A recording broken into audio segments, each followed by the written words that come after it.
walang dapat makakilala sa akin. Mahirap na.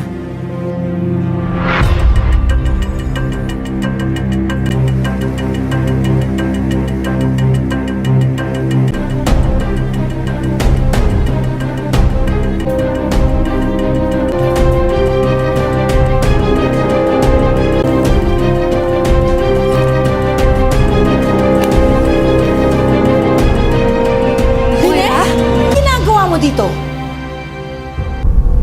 Magkakape.